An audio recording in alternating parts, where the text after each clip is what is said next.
Our favorite founder is basically been ousted out of his own company. And look, I don't like to talk about gossip, but I think Mark has done a very bad thing for investors by not taking his role as the CEO of even a small company more seriously in terms of like, look, I get it. You have a lot of pressure, but you don't need to be drinking and driving on an FUV, no matter when it is. You just don't need to be doing that. There's no way to spin that in a positive way. I think we've kept quiet on it for a while because I didn't want to feel like we were piling on the bandwagon. This kind of hit me on a few levels. Number one, he's like a friend. Like we've become friends with this man.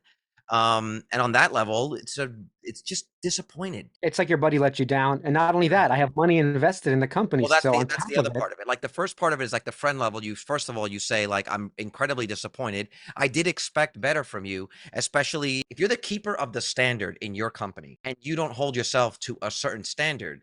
That brings to question all sorts of things that were in questions before. And you mentioned being an investor. Now you're like, it's the money that I have invested in this company safe, right? Because if there's this sort of blatant disregard for the responsibility of being a CEO, well, then what's happening with the money? It just opens up a can of worms, especially a small cap company. You're already taking a risk. This is not the kind of risk I wanted to be involved in. so let's get into the story just to at least cover it because not a lot of channels do cover FUV. So we're one of the quote unquote bigger channels. Should I just read the But article? I yeah, just read. let's read the article. And Mark, if you're watching this, I'm not sure. We're not trying to pile up on you. Well, we actually love you as a person. I just want to make that clear. But Of you as course. the CEO running this company, I don't know, dude. I have really mixed feelings about the direction you went, as opposed to someone like Elon Musk. Yes, and sleeps in the factory, like lives, breathes, eats the factory. I could not imagine Elon Musk. I could imagine him drinking, but I could imagine him drinking at the factory. Yeah, someone that's that driven by, and you know this, like we both come from the entertainment world, right? So I'm mostly in post production, and you're mostly in production. When you are as a creative person, when you're incredibly focused on a task, it's really hard to be distracted by anything else. There's almost nothing else that's going to give you the fix that achieving what you're going for gives you, and so it's really hard to fall subject to any sort of vice, whether it's drugs, alcohol, or women. Nothing is going to get in your way when you are supremely focused on that task. That's the kind of guy that Elon strikes me as, that he's not going to get distracted by it, because if he has a one night being hungover, that's one day less that the starship will be in orbit. That's the way I think the man would think. And that's why the market cap is what it is, right? This article is from August 12th. Arcimoto founder demoted following drunken driving arrest astride three wheeler. His visionary three wheeled electric vehicle made him both rich and famous. Mark Frohnmeyer, founder of Eugene electric vehicle company Arcimoto, has been demoted following his arrest for drunken driving a three-wheeled motor vehicle last month. Frohnmeyer, 48, was driving a vehicle similar, if not identical, to the electric three-wheeler that made him famous, and briefly one of Oregon's richest residents. The Oregonian broke the story on Friday. Shortly after 10 p.m. July 15th, a police officer arrested Frohnmeyer in downtown Eugene and cited him for driving while intoxicated. The Eugene police did not elaborate on the manufacture of Frohnmeyer's vehicle that night, other than to say it was a three-wheeled motorcycle. The Eugene police do not know that that's the FUV. He was on the road. So So yeah, that's the one he drives around all the time. well, I like that they called it a three-wheeled motorcycle because like it shows not everybody is aware of what Mark is doing exactly. How is everybody else in the country supposed to know the name of the roadster? But we're not trying to pile on. No, we're not trying. Not at all. So look, I just lost a lot of money. I'm gonna have a good laugh about this. Nothing's Yeah, gonna happen. that's true. You got okay. We'll give you three good ones. That was your first one. Use the other two. Mark, that was number one. Okay. It's a lofty goal. The company produced only 26 three-wheeled fun utility vehicles during the first quarter of 2022, according to its most recent quarterly report to stockholders. The company has been a target for short sellers who are betting its stock will fall even further. Frohnmeyer, son of late Oregon Attorney General Dave Frohnmeyer, has enjoyed a career trajectory that once drew comparisons to Elon Musk's. Both men nearly faced ruin before taking their electric vehicle companies public at startling valuations. Arcimoto was briefly one of the most valuable companies in Oregon. Its stock, however, has plunged since peaking in early 2021. By contrast, Tesla is now one of the most valuable companies in the world. Frohnmeyer has been demoted to Chief Vision Officer. Jesse Fittipaldi, formerly the company's Chief Strategy Officer, will take the helm. The company is expected to announce its latest financial results on Monday. Okay, real quick on this whole Chief Vision Officer. I worked at an ad agency that whenever they didn't want to fire someone, they would do what people called demoting them to a position of uselessness. And that's what this sounds like. But I'm going to second what you said, but add to it. It's you don't want to fire the CEO because it just looks really bad. Like, that's just it doesn't look good to say, hey, the guy who started the company, he's gone. Volkswagen just did it. What's his name? Did not start No, Volkswagen. I know, but I'm just saying Yeah. they got rid of this. It's like firing Elon Musk in this case. In this Oh, case, it's relatable. Tesla goes to $10 a share. It doesn't look good and it will affect your stock, obviously. So they were trying to lower the impact of firing him without like firing him. So they're like, here's this role that means nothing, obviously, because vision officer. I mean, like, is he taking the role of lead engineer? Is he actually designing these things? Like, he's not doing any of those things. It just shows how they're trying to just sidestep him. And that's okay, because honestly, I think Mark was not the guy to be the CEO of the company. He's the guy who wants the actual product for himself and maybe for everybody else, but he's not the guy to like lead the business part of the company. He's way too relaxed in that part. Okay, so that's the first thing. The second thing is Jesse Fittipaldi. They're picking a CEO or a temporary CEO from their organization. I hate to smack down a whole like a location or part of the country, but we're not talking about Silicon Valley CEO material here. So unless they actually go out and look and find somebody else who's a legitimate, I don't know, into car manufacturing. I'm not saying get a Ford exec. We don't want that, but get somebody who knows what they're doing to grow a larger company. And I don't know if they're going to do that. And first of all, can they afford to do that? So there's all these problems that are cropping up now. So Mark being gone is probably a good thing. But the second part is who is actually going to replace him that knows what they're doing in that area in Portland, Oregon, which I call Portlandia, very Yeah. lovingly.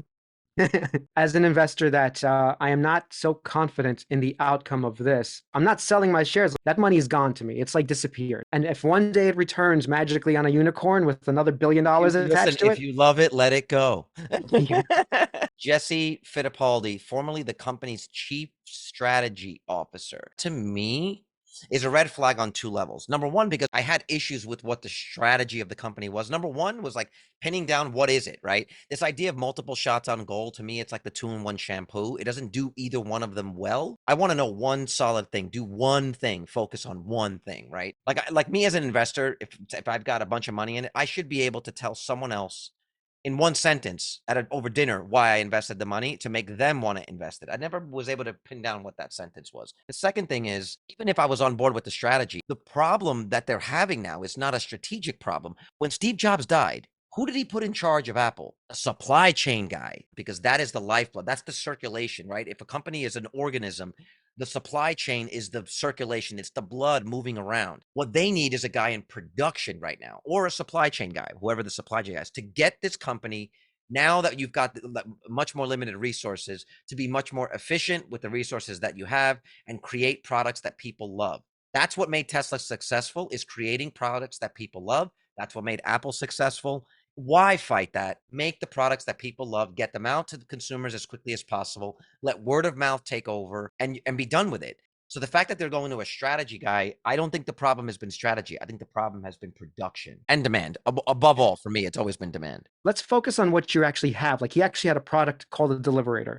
And I know you weren't a big fan, but he had the product, meaning that he can sell that product. As soon as he started doing the rentals, robo-taxi route, and doing all these partnerships and giving them vehicles, right? Like the three-wheeled MLM, there was all these issues. Like that's the strategy, by the way. So I don't know if Jesse Fittipaldi was on board and helped him with that strategy. We don't know that yet. If it changes and they just scale all that back and say, look, the rentals are secondary. Honestly, they made 53,000 or so. I think someone can correct this exact, but it was like 53 grand, maybe 100 grand. I made more in my rentals in renting my equipment because I have a rental business that I rent cameras and stuff.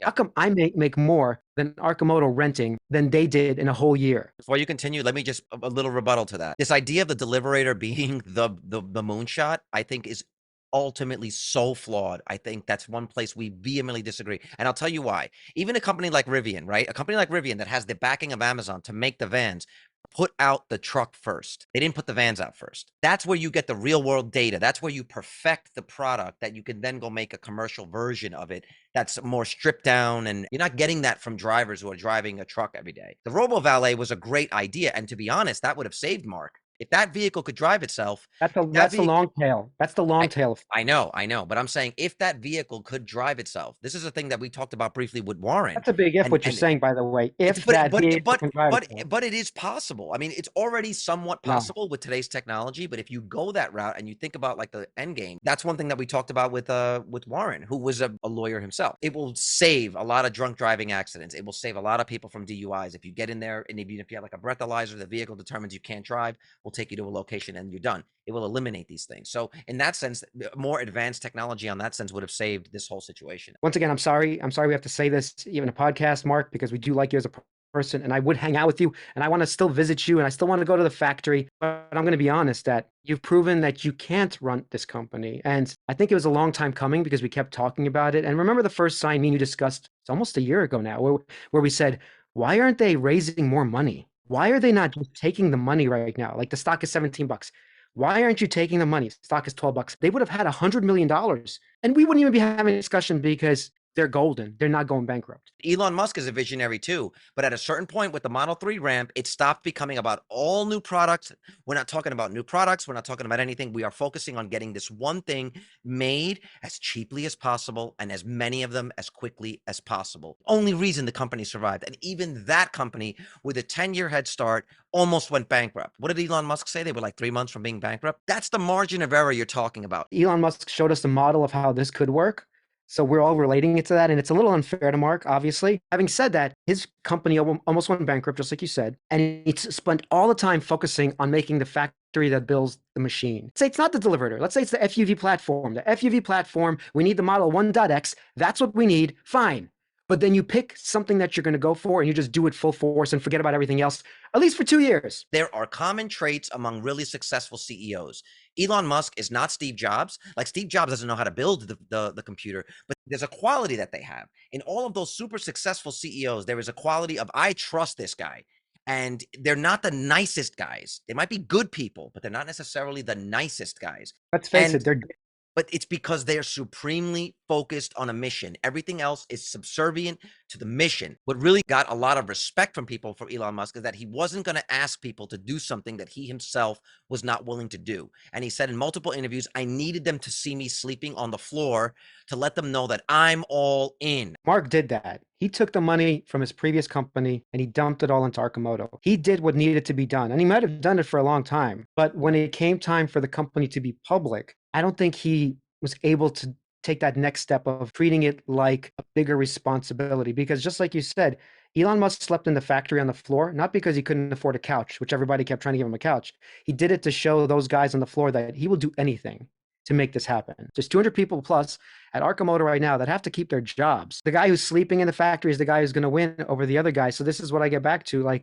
So let's say even if Arcimoto is somewhat successful as time goes on and they don't go bankrupt, the fact that they don't have a culture of like just pushing as hard as they can. What happens when the Chinese bring in their three-wheeled vehicles and they're like, they are $10,000? Because you know that's coming. I left work this morning at 7 a.m. I get on the road. I saw a red Solo Yes, merging on the highway. they're making them, right. I've never seen one. This guy was commuting. There's a window here that Mark had a good head start and his stock pumped, so he could have taken a lot of money out, and he could have had a massive head start over a lot of companies. But I feel like that is really the thing that is wasted here. The fact that if he took that part more seriously, the finance part and the execution part, and just the focusing on the product that has to sell right now. This reveals that there was a much bigger problem already at play, and I don't think we've actually seen the full ramifications of what this is. They also have lowered the production guidance for the year. How come they haven't fired people? I know I'm sorry for everyone in Portlandia listening to this, but if you are going bankrupt and you're losing money, some people have to be let go. Like there's no option. You got it's called cutting the fat. What you're doing is you're delaying the inevitable. You're burning through your money faster, in which case everyone's going to be fired. Yes. So And that's there's the no, problem. you understand? Like there's no way around it. The numbers are the numbers. That's why Steve Jobs put the supply chain guy in. He didn't put the designer in charge of Apple. You understand what I'm saying? And that for me, at the age that I was when he did that, I was like, oh no, what does this mean for Apple? But it made total sense. Jesse A. Fittipaldi, interim chief executive officer. This is on Arcimoto's website. Jesse A. Fittipaldi was named interim CEO in August 22. Mr. Fittipaldi joined Arcimoto in 2015 as the company's business development lead. From 2017 to 2020, Mr. Fittipaldi served as vice president of the company and was named chief strategy officer in 2020. Mr. Fittipaldi comes from the professional engineering world, where he helps facilitate project management for large institutional energy savings products. Chad Bardrow. Chad Bardrow brings almost 20 years of supply chain experience focused on the production manufacturing environment, specifically electronics and vehicles. He joined Arcimoto in June of 2019 as materials manager. Within 6 months, he was promoted to director of materials, a USMC veteran. Chad holds certifications in production and inventory management and a Lean Six Sigma Green Belt. This needs more focus. I feel some of these people are really relaxed in terms of how bad this company is doing, that I still don't hear that they are sleeping at the company to make the vehicles, to make sure they get out, to fix all the problems. I'll give you an example. Actually, this was brought up on also Now You Know channel, where someone wrote about their friend owns an Arcimoto, says they still have people coming to their house to do software updates. Are you crazy? Like, it's 2022, almost going to be 2023. You have a person going to that person's house to do updates for his vehicle? There should be a robust Arcimoto app right now, like the Tesla app. I Right, can there's no control the app. vehicle, start the vehicle. Remember when Mark keeps telling us all these side projects which don't affect anything? Yeah, they do. That's why we don't have an app. That's why we don't have like a control, proper control, and OTA updates. Because look, one guy is doing MLM. Okay, it's one guy, big deal. That guy spends 40 hours a week not doing this FUV thing. How I will refute that is I don't actually have a problem with that, because we come from film production, and you have your grip department, you have your lighting department, you have your camera department, and as long as you have the right people in those jobs, you don't need grips helping out with camera. MLM engineer can be used for the FUV vehicle. Okay, don't tell me he Sure. can't. Of course he No, can. It's not the he grip department. It's not the camera department. he He's doing the vehicle production. he He can can help he until the can, but vehicle is perfected. He can, but there's a point where you don't need more bodies, you just need more time. Like there's a point where it's diminishing returns having too many people in the mix. And there's a sweet spot between the right number of people devoting the right amount of time. As long as everyone's in the right position, you don't necessarily need to pull this guy from one department to help another. Arcimoto, makers of right-sized, outrageously fun ultra electric vehicles for moving people and stuff, today announced Jesse Fittipaldi has been appointed to the role of interim CEO. He joined in 2015, yada yada. It is an honor to lead this amazing organization, and I believe Arcimoto has the team in place to effectively lead the way in the manufacturing of right-sized EVs, said Fittipaldi. We endeavor to continue the vision set forth by our founder, Mark Frohnmeyer, who built Arcimoto from the ground up, starting with a napkin sketch and a dream to build the right tool for the job of daily driving. I will do my best to enable the entire team to fulfill its desire and make a difference in the world. The last little bit is that we've broken through this 225 support, yeah. yeah, 215, 220, like it was somewhere around there. I'll zoom in a bit. And now we're underneath it. So, I mean, the next stop, I don't see how we do not hit $1.50 something.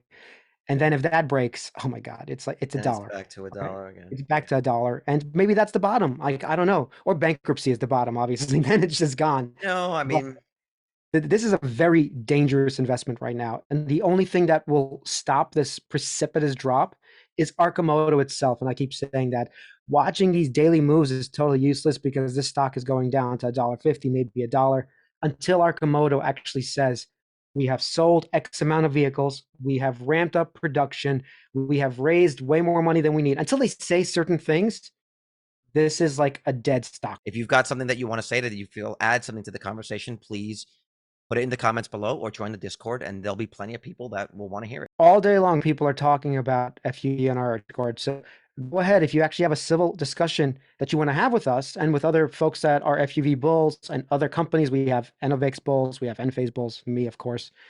But if you want to talk FUV all day long, people are There's a literally place to all do it. day Yeah, long all day discussing long. FUV.